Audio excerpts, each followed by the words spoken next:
Hi, sweethearts, and happy Mindset Monday on this August long weekend. Today, we're diving into something that every single one of us has dealt with at some point or another, and that is negative self talk. You know, that little voice that says, ugh, you messed up again. Ugh, you're never going to stick to this. Ugh, why bother? It won't work for you. Does this sound a little familiar? Well, here's the truth. Those thoughts aren't just annoying, they're sabotaging your progress on a deep hormonal, emotional, and behavioral level. So, today we're unpacking why negative self talk is not harmless chatter, how it disrupts your hormone, how it disrupts your hormones and physical progress, the brain science behind it, and simple, repeatable strategies to start rewiring your thoughts for good. So, let's actually give a little bit of context. What is negative self talk and how do we kind of overcome it? So, negative self talk is internal dialogue. So, our inner thoughts that are overly critical, pessimistic, and self defeating. It sounds like, I look disgusting in this outfit. I can't even stick to this for 1 week. I always fail. What's the point? Most of our negative self talk comes from learned beliefs, not facts. In fact, based on stories we've told ourselves over time, it is often reinforced by experiences in childhood, diet culture, or past failures.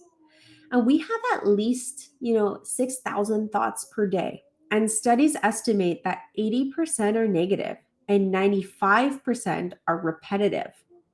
So if we don't catch these loops, they can become our default programming.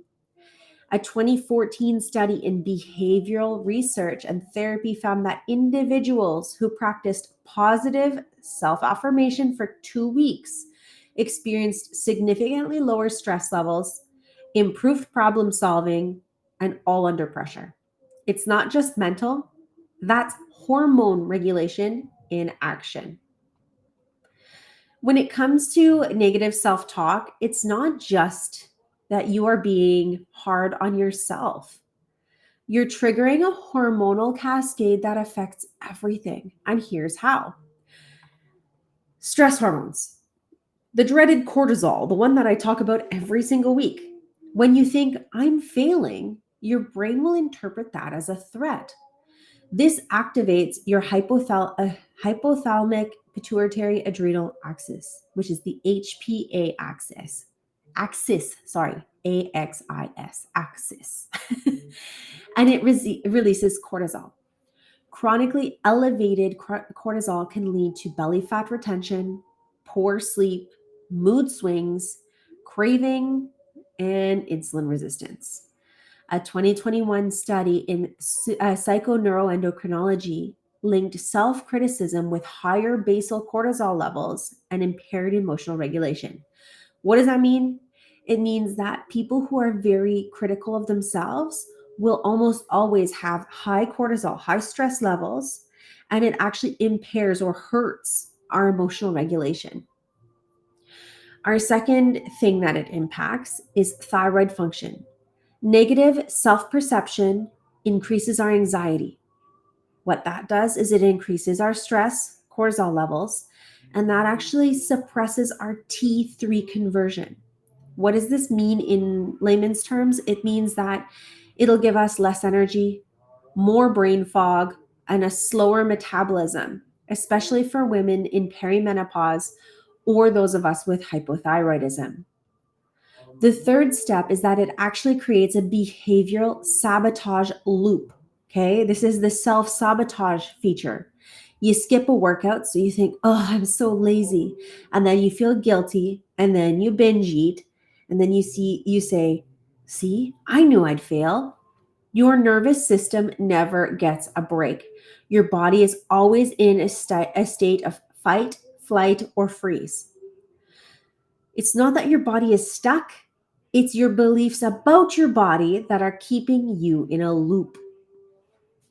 So let's shift this from theory into practice because it's so important. Okay. Knowing how to catch it, challenge it head on, and change it is the tricky part of all of this. So, step one is to catch it. Become aware of the negative self loop. A tip could be to write down the most common phrases you say to yourself. You'll start noticing themes like not good enough, I screw up, etc. For example, I had a client keep saying, I'm not disciplined enough. And so we flipped the script, aka reframed it to say, I never had a system work for me yet. Our second step is to challenge. You can ask yourself, is this 100% true? Would I say this to someone else? What's a more compassionate interpretation? Cognitive behavioral therapy uses this exact principle. In a meta analysis from Hoffman et al. In 2012, it showed that CBT, cognitive behavioral therapy, improves anxiety and depression by changing thought patterns using a lot of these techniques. Step three is to change. Create a new script. Flip that script into something that is honest, empowering, and future focused. So, flipping the script could look like, I always mess up, to sometimes I struggle, but I'm learning consistency. I look gross. No, I'm healing and changing, and my body deserves kindness. Your golden nugget is that repetition is the mother of transformation. New neural pathways, meaning that your brain creates new neural pathways, form through consistency and not force. This is what we call neuroplasticity in action. So, I want to leave you with today a couple of hands on tools that you can use to reinforce this shift. Okay, everything is very simple and doable. Number one is a self compassion break. According to Dr. Kristen Neff, every 2 minutes of compassion focused reflection a day can lower our cortisol levels and build resistance. So try this. Sweetheart, this is hard, but I'm learning, I'm safe, I'm okay.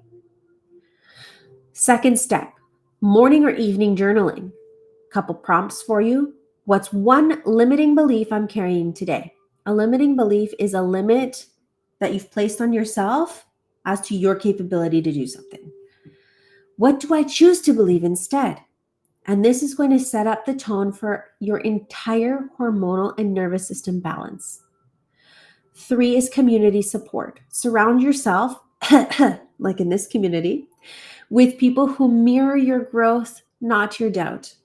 One of my clients with PCOS was starting to journal her thoughts, and she actually caught herself bullying herself.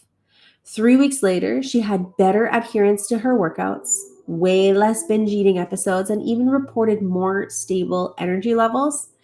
And that is just an example of using those three techniques. That's all we did with her. And it gave her mindset the power to bring herself better hormone regulation. So let's recap this all a little bit. Negative self talk creates stress, it messes with hormones, and locks you in shame cycles. You can rewire your mindset through awareness, challenging it, and intentional repetition. Tools like journaling, community support, and compassionate language have science backed benefits for both mental and physical health. You can remember this quote. I want you to screenshot it, write it somewhere. It's powerful. You can't hate yourself into a version of yourself that you love. You cannot hate yourself into a version of yourself that you love, meaning you can't hate yourself into the person that you want to be. Okay? If this hits home for you, come share in the group. What's one negative thought you're going to reframe this week? Drop it in the comments or journal it privately, but say it out loud. I really mean it. Say it aloud because the shift needs to start now. I hope that you guys got some benefit from today. And if you did, I want to hear back from you. Please let me know. I look forward to hearing your results. I look forward to hearing some of the excitement about these tools, and I will bring you even more based on your feedback. Have a kick-ass rest of your day, sweethearts. I look forward to hearing from you. Bye.